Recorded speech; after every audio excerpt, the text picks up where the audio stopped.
Rikotaan vähän myytteitä. Tuossa sanottiin, että mulla vähän aikaa sitten, että ei 0,19 pinnillä voi ampua pitkältä matkalta, ei sen kanssa osua, että se peittää niin paljon maalitaulua pälää. Mutta se on mun mielestä ihan höpö juttu. Ja sit sama rikotaan myös myyttejä siitä, että tarviiko sun nyt olla sit kaikista kallein vehjeä, että on hauskaa ja sä voit osua. Toi käytetty myynnissä oleva Drive NXT, se on nyt myynnissä 300. Sitten siinä on se Trofiritke React One Pro tähtäin sen 0,19 pinnin kanssa. Siinä on nyt 130 hintaa muistaakseni. Ja sit tuossa on Hamskea Primer, toi nuolihylly paikallas. Niin 80 metriä matkaa, ammutaan yksi nuoli ja katsotaan kuinka tässä käy. Niin saatte sit lisää keskusteluaiheista, että osuuko 0,19 pinnillä mihinkään. Kun se on mun mielestä ihan niin höpö juttu. Mut nämä on niin mielipideasioita. Mut katsotaan, mä pistän teidät tuohon autolla konepellillä, kun ei mulla ole jalustaa mukaan, niin kun tää oli tämmönen extempero juttu, niin katsotaan.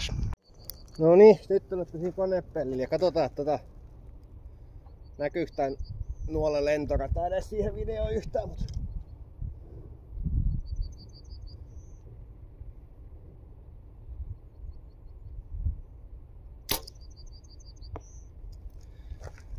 noniin. Vähän tuntuu, että ehkä meni vähän vasuriin, mutta katsotaan. Noniin, sit mennään. Maskottikin menee siellä.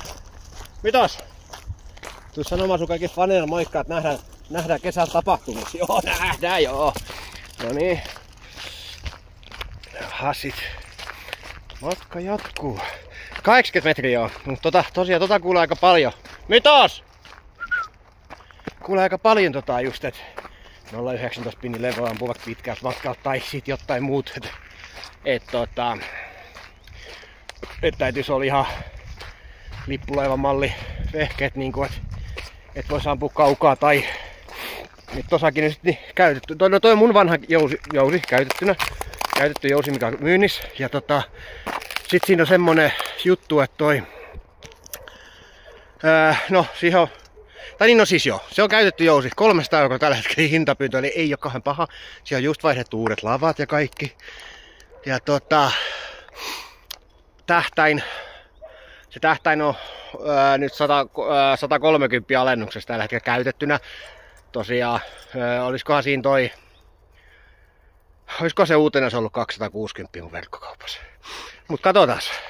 Eli 80 metriä matkaa, yksi laukaus, 0,19 pinni, käytetyt vehkeet ja on siis tosiaan paljon käytetty, tai siis no ei periaatteessa paljon käytetty, mutta kyllä mä sekä paljon olen ampunut ja yksi laukaus kylmiltäs ja tossa on lopputulos.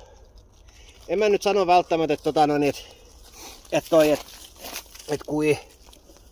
no ei se nyt saatana osunut edes keskellä. Nyt osa mitä huonosti ammuttu. Mutta olkoon tämä nyt suuntaan antavasti tälleen, että kumminkin niille, ketkä nyt miettii, että 0,19 pinni, 0,10 pinni ja voiko 0,19 pinni ampuu pitkällä ja näin, niin se on täysin siitä kiinni vaan, että kuinka paljon sä treenaat ja kuinka paljon sä vietät aikaa radalla ja muutenkin se jousi kädessä. Ja tossakin nyt jos ajattelee PSC, niin siinä on no se Hamskea Primer, niin se on varmaan pari vuotta vanha tää nuolihylly Valtiaralla. Ja sekin siis Hamskean halvimmasta päästä oleva nuolihylly. Eli käytännössä eihän tuo jousi itsessään, niin jos se on uutena 720, nyt se on 300. Tähtäin on uutena 260, nyt se on 130.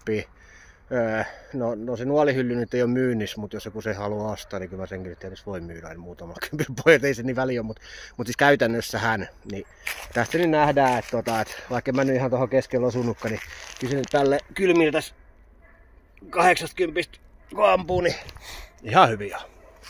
Mut jes, toivottavasti sitä herättää keskustelua ja kaikkea ihmeteltävää.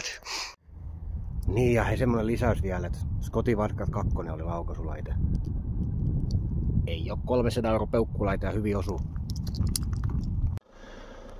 Tuossa ammuin vielä yhden setin 1080 metristä, eli tätä videoa varten kun mä tän ajoin, niin mä ammuin nyt sit kokonaiset 4 laukausta. Mutta niin Tässä on loput 3.